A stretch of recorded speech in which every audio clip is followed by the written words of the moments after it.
Chris. Bonjour William, bonjour à tous. C'est Donald, donc voilà. Oui, il est encore pas mal question de Donald Trump ce matin à la une. Il y a ceux comme Libération qui veulent accompagner une forme de résistance. Il y a ceux comme les Échos qui s'interrogent sur l'impact de cette élection sur le business. Il paraît que l'or s'effondre et que les taux vont remonter. Les connaisseurs s'y retrouveront.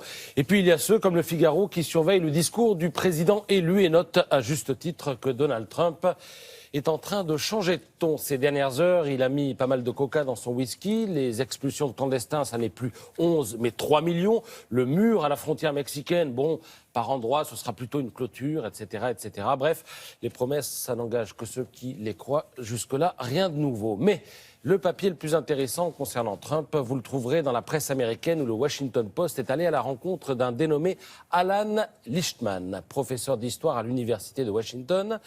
Et cet homme-là s'est taillé une réputation particulière, celle d'avoir un flair sans pareil. Et dès l'été dernier, il avait annoncé la victoire de Trump. Il est connu pour avoir mis au point une méthode qui lui permet depuis plus de 30 ans de deviner. Ah oui, ouais. C'est sa méthode, Quoi, ses c'est critères. mathématique, alors, Non, il a des critères. Et puis, à chaque élection, eh bien, il trouve qui va gagner. Et il ne se trompe donc jamais. Et que nous dit-il aujourd'hui? Eh bien, il prédit tout simplement la destitution du président élu, le fameux impeachment. Trump n'ira pas au bout de son mandat, dit-il. Pourquoi? Eh bien, parce que le Congrès, tout républicain qu'il est, considère que Trump est incontrôlable. Secrètement, il lui préfère Mike Pence, sa doublure. Alors, pour Alan Lichtman, ça, c'est le vice-président. c'est-à-dire Mike Pence, le vice-président. Oui.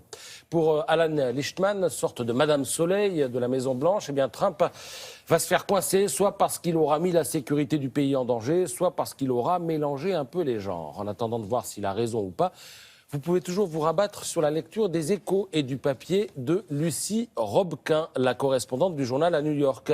Elle s'est penchée sur le business de Trump et autant vous dire que là, le terrain est miné. Le conflit d'intérêts menace Trump à des niveaux jamais vus. Alors c'est simple, si l'on se réfère à sa déclaration de patrimoine, Trump est impliqué dans quelques 500 sociétés. Des sociétés dont certaines sont basées en Chine, en Russie, en Arabie Saoudite, des pays avec lesquels Washington entretient quand même des relations pour le moins complexe. On va prendre un exemple. Le premier prêteur de Trump, c'est la Deutsche Bank. La banque allemande est actuellement menacée d'une amende de 14 milliards de dollars pour son implication dans la crise immobilière. Cette peine, Donald Trump peut très bien être tenté de l'aménager et en volant au secours de la Deutsche Bank, il rendrait tout simplement service à sa propre banque. Alors vous me direz, ce n'est pas la première fois qu'un président américain a quelques affaires. Clinton et Bush avaient eux aussi des actifs. La différence, c'est qu'une fois élus, ils les ont refilés à un gestionnaire indépendant. Trump, lui, n'a pas du tout l'intention de jouer à ça. Il va confier ses affaires à ses 3 enfants, Donald Jr., Ivanka, Eric, et il y a aussi le gendre, Jared Kushner. Et tout ce beau monde vient d'ailleurs d'être nommé dans l'équipe de transition chargée de mettre en place le nouvel exécutif. Oui, mais lui, comment il sera rémunéré? Alors lui, il a dit qu'il renonçait à ses 400 000 dollars annuels de salaire de président américain, mais j'imagine qu'il aura encore des billes dans...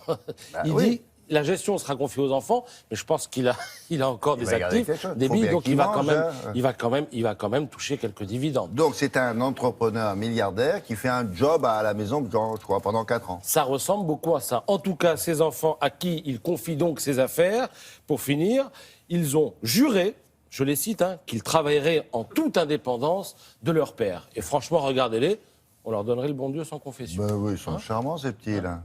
Merci beaucoup. Suite des aventures de la famille, de la saga, devrais-je dire, Trump à la Maison-Blanche. Merci. Dans les jours prochains.